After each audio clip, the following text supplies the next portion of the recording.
We thought we must call this press conference before the national shutdown to give members of the media an opportunity to ask questions about issues that may need more clarity, because so many things have been said about the national shutdown.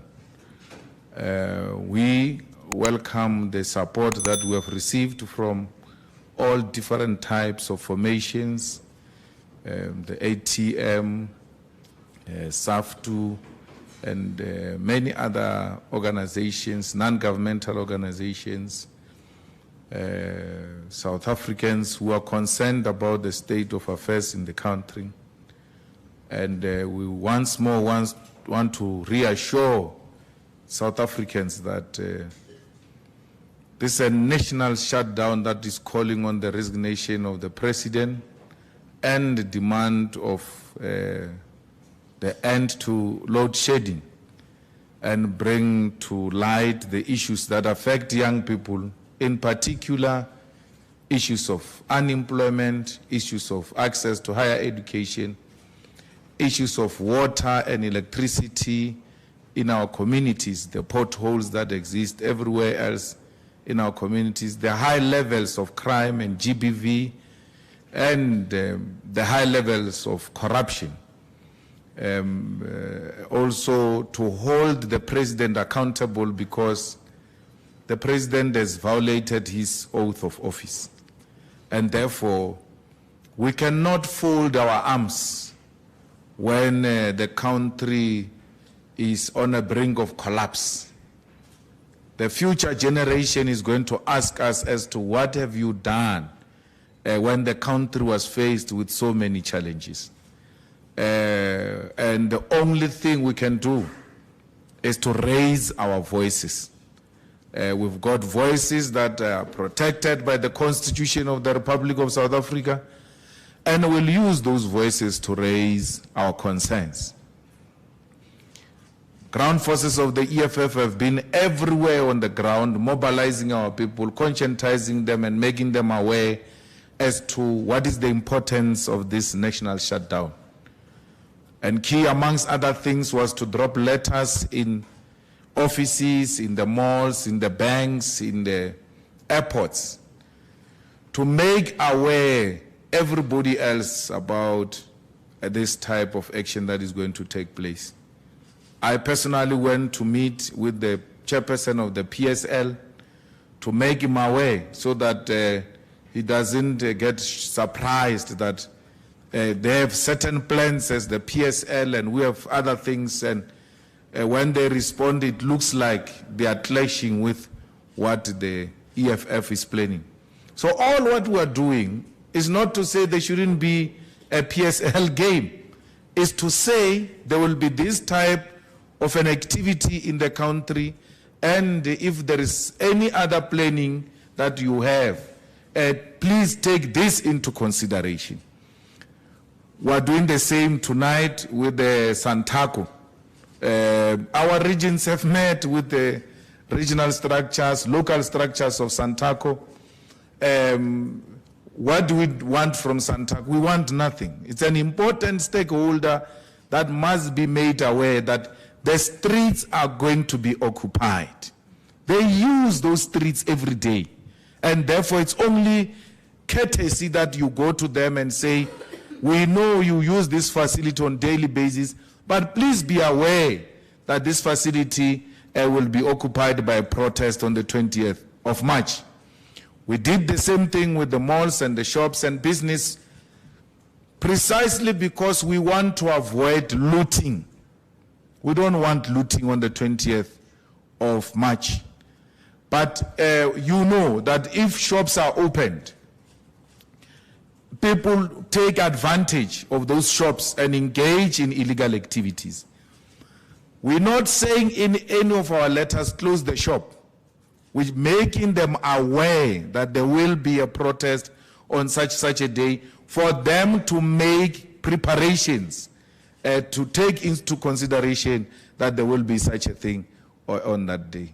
So anyone who says we have threatened violence is not telling the truth, because we have not threatened violence. All we did was to be nice to all the stakeholders, because that is in the nature and character of the EFF. So if having been made aware, you do what is in your best interest, it is your call. Don't come back to the EFF and say it must take a responsibility. Now, we have been made aware that the DA has hired agent provocateurs who are going to be planted amongst the protesters of the EFF so that they can undermine the peaceful protest of the EFF, its integrity and its demands, so that everything else is about what the agent provocateurs would have done to divert attention from the demand of Ramaphosa's resignation. That's number one. Number two, that the DA has taken a decision to defend Ramaphosa and is masquerading as protecting business and the economy of South Africa, which is not true. Because the DA in its papers, and you are a journalist, you read, you should have read those papers by now. They are not demanding the interdict. They are not interdicting the protest. They are saying they are interdicting violence and intimidation, which has never happened. How do you interdict non-existing thing? That DA of yours has actually approved the EFF's protest in Western Cape and in the Cape Metro in particular.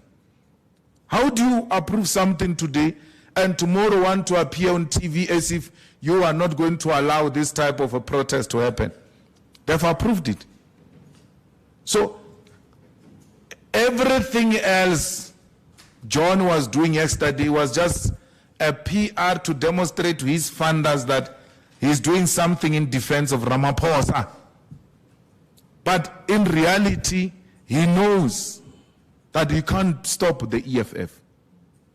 Not the DA, not anyone can stop the EFF. Now, the DA says to black South Africans, any protest that doesn't involve white people is going to be violent because black people need puppeting. Someone must come there and puppet us and say, no, don't do this, don't do that. The only difference between what we are doing today, on the 20th of March, and what we did against President Zuma, the only difference is that it doesn't involve the white man. And the white man is a self-appointed supervisor of a black skin. Now that the white man is not involved, now that the white man is not approving, there's going to be violence. And that's what John did. That's why there were 3 white people in that press conference to come and tell us, white people do not approve of this. Because they know clever blacks, anything that is not white approved, they won't be associated with it. They were not talking to me and you. They were talking to the colonial clerks. I saw one of them on Twitter saying, I'm going to work. What about you? Some Bongan, what? Of a journalist say, I'm going to work on Monday. What about you? Good, you have a work. What about so many unemployed people who don't have work? You're showing them a middle finger with such arrogance.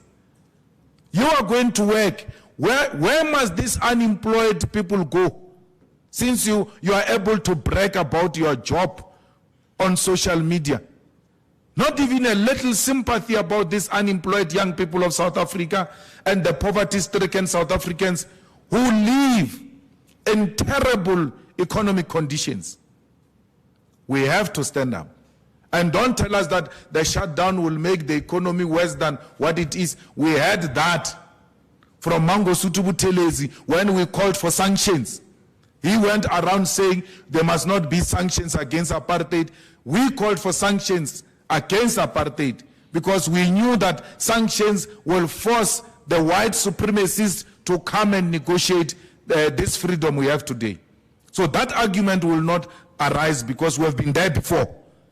Sellouts always masquerade as if they are concerned, like Mangosuthu did in the late 80s when we were calling for sanctions against apartheid. He went around the world saying apartheid must not be sanctions. We wouldn't be where we are today if there were no sanctions against apartheid. So we want a good future. On the 20th of March, we have to shut down this country to show the whole world that we are concerned about the state of affairs. We can't fold our arms.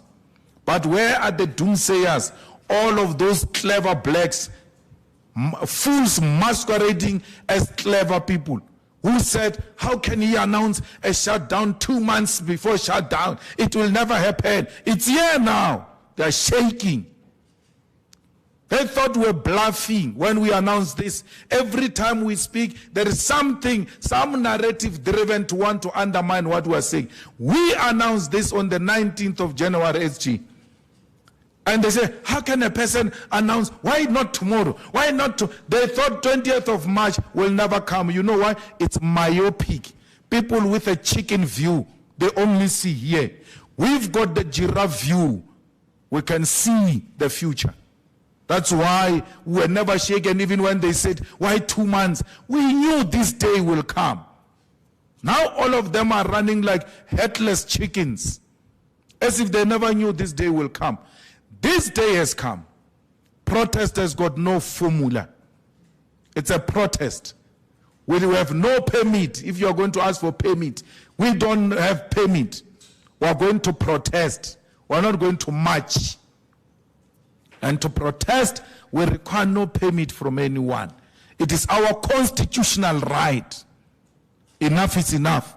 That's why we took this decision to put our bodies on the streets. If they want to do anything, let them do it on the 20th of March. We're not scared of them. We will defend the defenseless masses of our people with our bodies. And our bodies will be on the streets, all of us. Every branch of the EFF, every public representative of the EFF, every progressive force will put his or her body on the streets on the 20th of March. Like he did with Marikana, let him do it. Like the apartheid government did with Sharpeville, let history repeat itself. We are not scared. We are ready for anything for the 20th of March. I thank you. All the essential services will be protected, and will make sure that the workers who provide the essential services have access to their workplace without any difficulty. That includes the police and the nurses, the health workers in particular. So our structures will be cooperative, and will make sure that the clinics and hospitals are functional in line with what NEHAU is doing. We will not tamper with the NEHAU strike. We are not going to be used to fight a union that is fighting for the rights of the workers. So that's why I just explained that our meeting with Santaco is a courteous meeting to say there will be protesters on the roads, and the taxis and all of that should take that into consideration as they prepare for that day to operate. So there shouldn't be unnecessary conflict and confrontations between ourselves and the taxis, because we all belong to the same class. And therefore, to have the working class fighting each other is to please capital, and it is not in the interest of all of us. We know that taxis are apolitical and do not get involved in politics, but it's important that we engage them. There is no starting point and finishing point. If I happen to be at the Union Building, I will not have started anyway. So fighters, wherever they are just going to gather and then protest. And it's as simple as that. It doesn't have transport, it doesn't have anything. The same way they protest in their communities, they are going to protest like that on that day. It's a protest, it's not a march. So wherever you are, patriotic South Africans and fellow fighters, identify strategic spots where you can go and occupy and make your voice heard. It's as simple as that. So if Union Building is such a center where we could be heard, let's go. We'll meet there. The branch of the EFF in that area must make sure there is an activity that demonstrates that we can be heard. If we can be heard at the Johannesburg Stock Exchange, why not?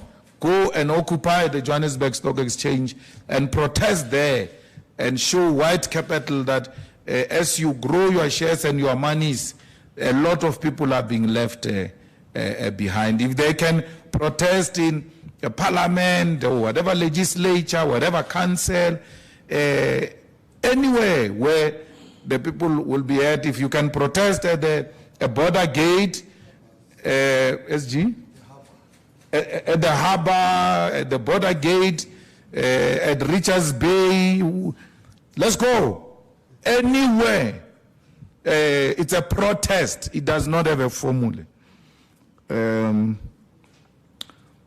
Well, you know, guys, there have been people here, small boys who said Malema will be stopped, this shutdown will not happen, will physically stop Malema, will be with the president to stop Malema, and threatening Malema's democratic right. There's never been anyone who said Malema is being threatened with violence.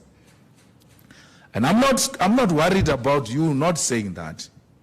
Only when Malema starts threatening violence, all of you will be having voices. Some boys film themselves all the time here threatening me.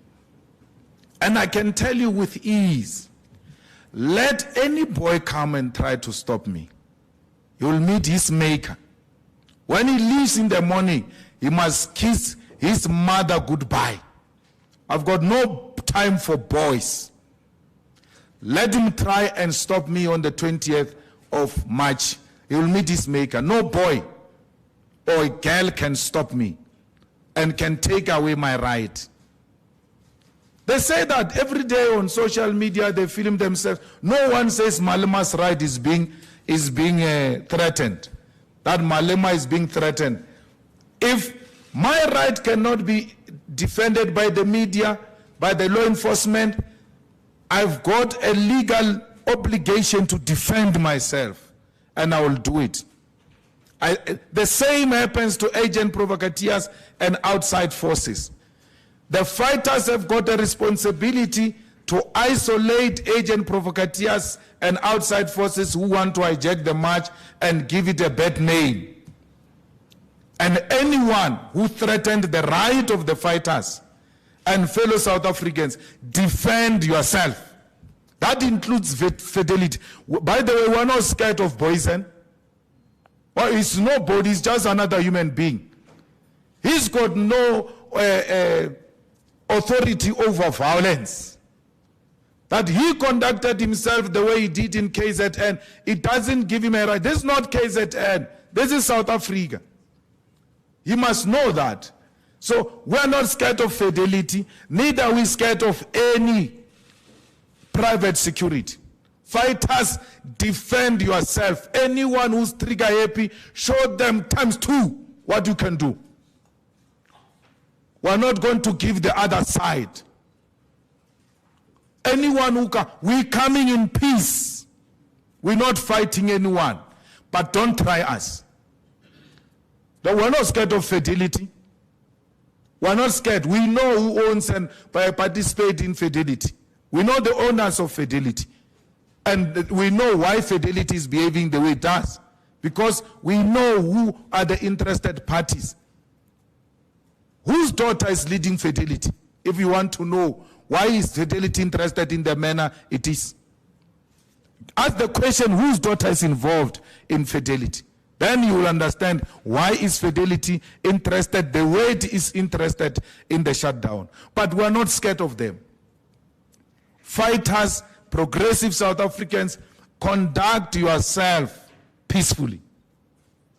But anyone who comes with nonsense, do not tolerate nonsense from anyone. It doesn't matter who they are. We are not scared of them, and we are not scared of fidelity. We have never been scared of fidelity.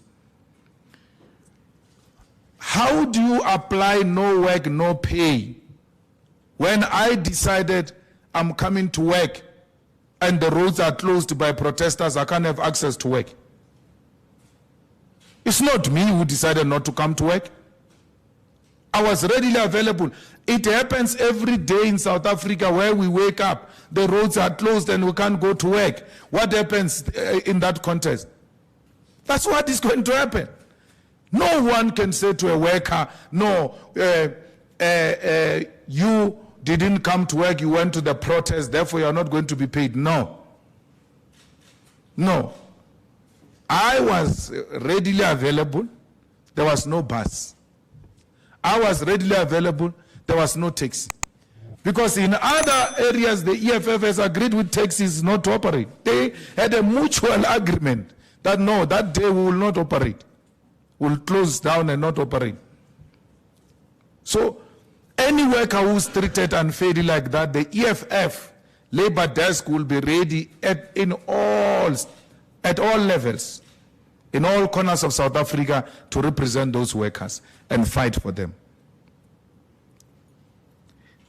The success of a shutdown is not a 21st birthday party. It's a beginning of the revolution. What happens? The question should be, what happens if the shutdown starts on the 20th and never stops? Because there's a possibility that it might not stop. What if that is the beginning of the revolution? So, we have a date with the 20th of March, and we'll see it on that day. Our point is being very clear. We are not here for the first time. We've been here before. When we removed Zuma, these are some of the steps we took. It was not on the same day when we said Zuma must fall that Zuma fell on that day. It took a number of activities for us to arrive where we arrived when we said Zuma must fall. So this is the beginning of the revolution. We said to you, Ramaphosa will never have peace as long as he violated his oath of office. He will never be a friend of the EFF. That's where we are. Protesters, protect yourself. Even Phoenix, and clear instruction has been given to Phoenix protesters. We know what those people are capable of. They must not outnumber you. They must not outsmart you.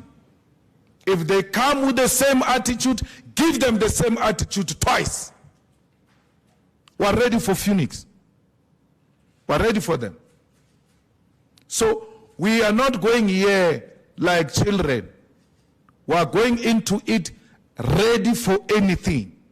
If action is called upon, that order will be given and we will respond. We don't expect companies to support us. They are reactionaries. They are the beneficiaries of this collapse. They are the ones who make more money out of this non-existing state. And therefore, we don't expect them not to support us. But many small businesses in South Africa have said, we are going to close and we are going to support the protest. A lot of small business. I cannot expect Rupert to support me. I can't expect the Oppenheimers to support me and things like that. But I can assure you, the shops have been calling in their numbers saying, we support this, we are going to release the workers. One of the business people was saying to me, SG, that I'm going to release these people to go to a protest. And I'm going to tell them, if you don't go to protest, you must come to work and sit outside the shop. Because I'm going to demand a mechanism for them to prove they went to protest, because we support protest. If they are not going to protest, I will be closing, but they must come here and report that they reported for work. They have two options, to report at the work or to report at the protest, because we support this protest. We think we need this to give this government an awakening call to know that South Africans are concerned. We may not do anything, but let's raise our voices. We cannot be so scared to a point where we're even scared to raise our voices and behave like it's business as usual. That's all the shutdown is about. We may not have money to patch the potholes. We may not have money to build or give people JoJo tanks and all of that. But we've got the voices to say to the unemployed, to say to the poverty-stricken, to say to all victims of GBV and victims of crime that we are with you and we know the pain you are going through. That's why we brought our bodies to the streets to demonstrate to the whole world that we will never keep silence when majority of our people are suffering. This is what it's about. And why should peace-loving South Africans who love to see progress in others not support this type of protest? Everyone has got the right to protest, and everyone has got the right to go to work. And I say to you, there's going to be fire there with all your right. What do? You just act stupid and go into a fire because you've got the right to go. I'm saying to you there's going to be fire there. I'm just being courteous to you. I'm not saying don't go to work. I'm saying to you there's going to be fire there. Don't go. So ordinarily this type of protest attracts numbers, which makes it impossible for traffic flow, easy flow of traffic, and easy flow of business on the day.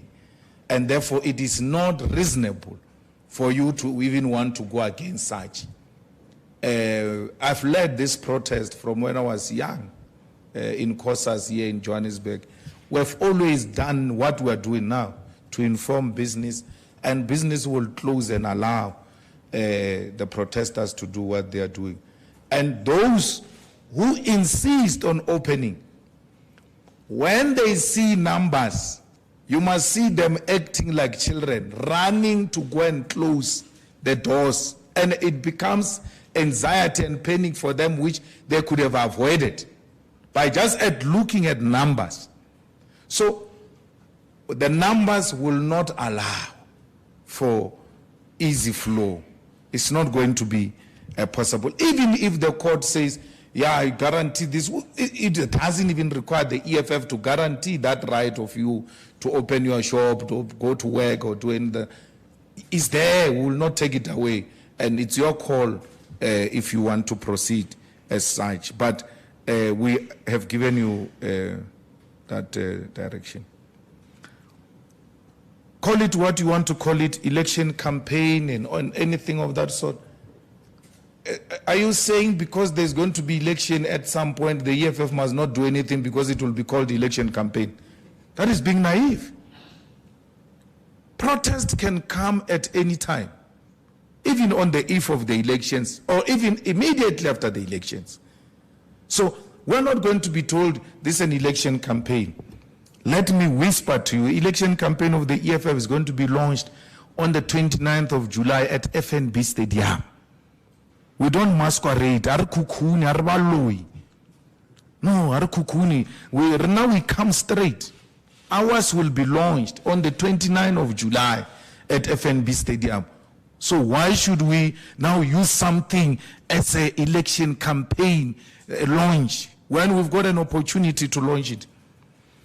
So it's not an election campaign, but call it what you want to call it. Other means, you are in parliament. Why do you protest? Because you've got other means. I mean, the question is answering itself and contradicting itself in the process. Because other means include this one.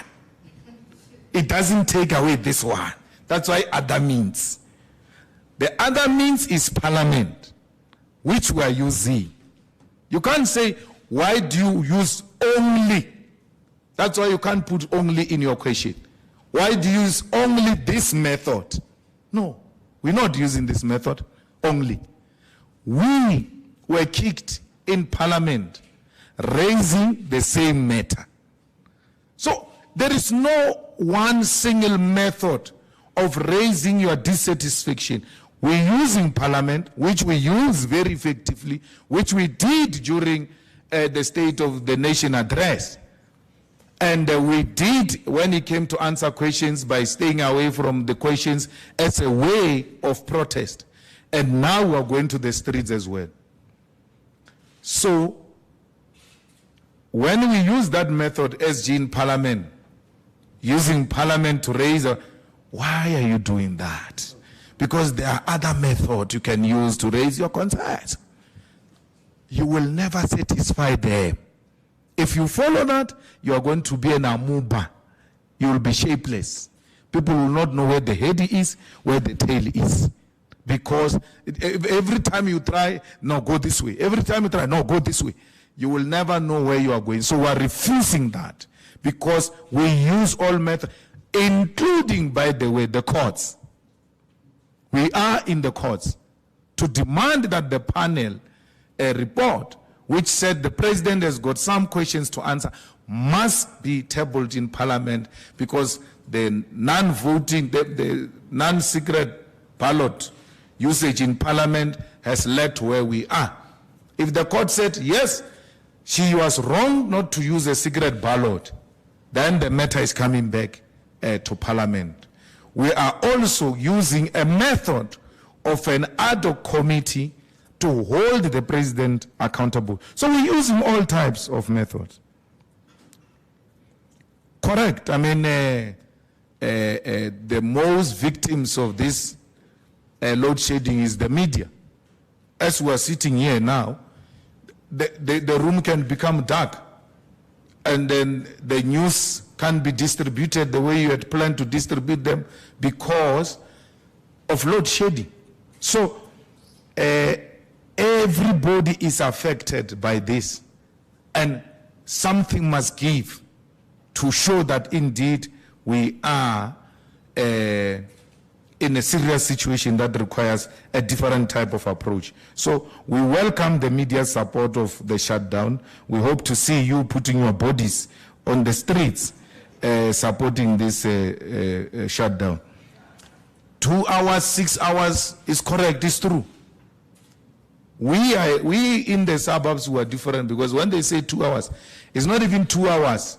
It's 1 hour, 40 minutes, 1 hour, 50 minutes. It comes before the actual 2 hours. But the villagers, if it goes, they are happy to have it back the same day. It goes forever. And not only load shedding, by the way, that thing, what do you call it, substation SG, that one that burns all the time. If a substation burns in December, you must know it's done. If you get it back in less than 6 months, you are lucky. That is the life of our people. And when you say, why is he protesting? We have electricity. Our people don't have electricity. You are happy to have electricity. But this small business we are talking about, they've closed. They're actually no longer there. A KFC, let's take KFC, for instance. When it is load shedding, I don't eat KFC, it smells badly. So I don't think I eat KFC because I talk about KFC. KFC has got a generator outside. When it is load shedding, they don't switch on the generator. They close the doors. Because initially they bought generators thinking, we're going to defeat this through generators. So one day I asked them, why do you close when there is a generator outside? They say all the profits goes into the generator. So it's not worth it. It has eaten into business. So small business, by the way, majority of small business in South Africa is Indians. I expect a lot of Indians on the streets because they are the ones who hit hard. They are the ones who run small businesses. Small shop here, small fish and chips here.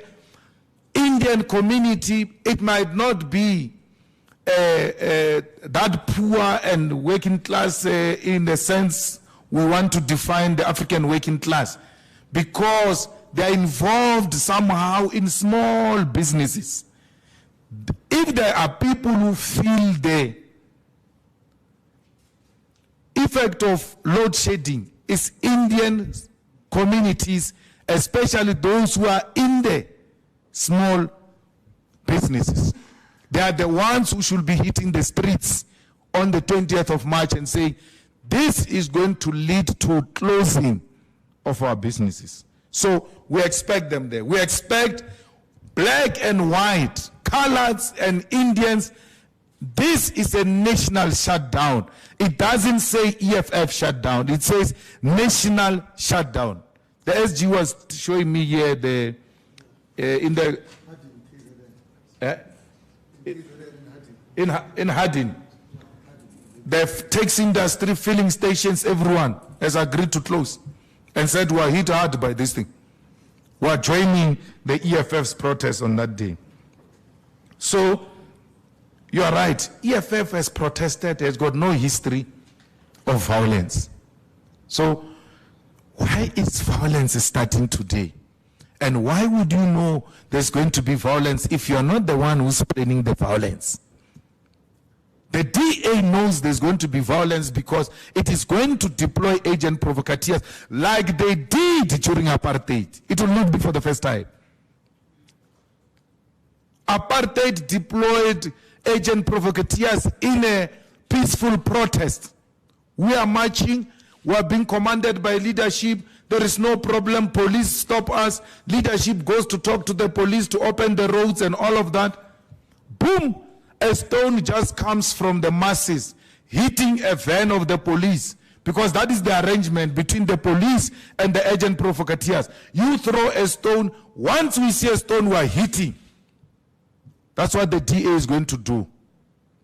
But we are very vigilant and we are ready for their people on that day. So we have no history of causing violence during our protests. Only those who are planning violence will know that there's going to be violence on that day. Economic damage, my sister, you are directing your question to a wrong people. Economic damage is led by Ramaphosa. Ramaphosa's government is leading to economic damage. With such high unemployment, with the economy collapsing, with businesses closing, with electricity not being provided, you want to turn around and blame the EFF for that? No, man. No. It's going to become worse if we don't stop Ramaphosa now. So if it goes beyond the 20th of March, it's no longer EFF-led. Now the society has taken over. And that will be a confirmation of what we warned you about, that there will be an unled revolution in South Africa. No one can stop it. No army can stop it. No police can stop it. Who can stop this? Ramaphosa can stop it by stepping down. And that's how Ramaphosa can stop the economic damage, by the way. If Ramaphosa stepped down, we want the leadership that will engage in a program that will recover our economy as a country. We have said to you, we are not going to damage any property. Therefore, we are not going to take responsibility for any damaged property. Police have a responsibility to arrest criminals. So anyone who damages anyone's property will face law enforcement. Ours is a peaceful protest. You will only come back to us if we had said, be violent. They're banned, they do this. We've never said that. So peaceful protest is allowed in the Constitution, and those who engage in illegal activities will face the might of the law. The police will be there to deal with it. SG is going to tell me the list now of people who are supporting us. The consequence management is police. You engage in wrongdoing, police will arrest you. If you are an EFF member and you can be identified, the EFF will take internal steps to discipline such people because ours is a peaceful protest. I don't know why we really are being asked about Herman Mashaba. Because Herman Mashaba is a clown of note. Like, it's just a matter of time, man. It's those are irritations that come with democracy. Herman. I mean, his political party's ideology is what? So I have no time for Herman. Herman is like these other loud noises that are. What will Herman do, for instance? Because when Herman speaks, you must ask him. But they're saying the shutdown is going on. What are you going to do when? What will he do, Herman? There's nothing he can do. Nothing. Unobulela nje. Unonchamoya ofisha, unandrive bulela. Abulele selo. So Herman Agazarbu just said he will never tell us anything. He won't do anything. Well, I've got intelligence report that Masemola is planning violence anyway against the EFF members. And against the advice of the minister, by the way, that the minister had warned Masemola not to act with a heavy-handedness on the protesters. Masemola is planning violence, and we are watching him closely, and we are watching even his instructions, because if he gives illegal instruction like he did on Palapala, then we are going to get him arrested. We're going to get him arrested. Remember, Masemola is implicated in Palapala. So when you march about Palapala, you are indirectly fighting Masemola. He's the one who has been giving illegal instructions to the police to engage in illegal activities in protection of this criminal president, to go and look for illegal money. Police are involved in what we are protesting about. Police themselves. They took our chopper, went to Namibia without a police case. Sent police to go to Namibia without a police case. Sent police to interrogate the domestic worker, to torture a domestic worker, engage in GBV. So police cannot be happy with the protest of the EFF. Police, I mean the high echelons of the, not ordinary police. The high management of the police is not happy that the president is being called to resign. Key amongst the demands for the resignation of the president is Palapala, which implicates Masemola. So Masemola is planning heavy-handedness and is not going to succeed. The people he's working with, the people he's giving illegal instruction, he doesn't know that they report here at Winnie Mandela House directly.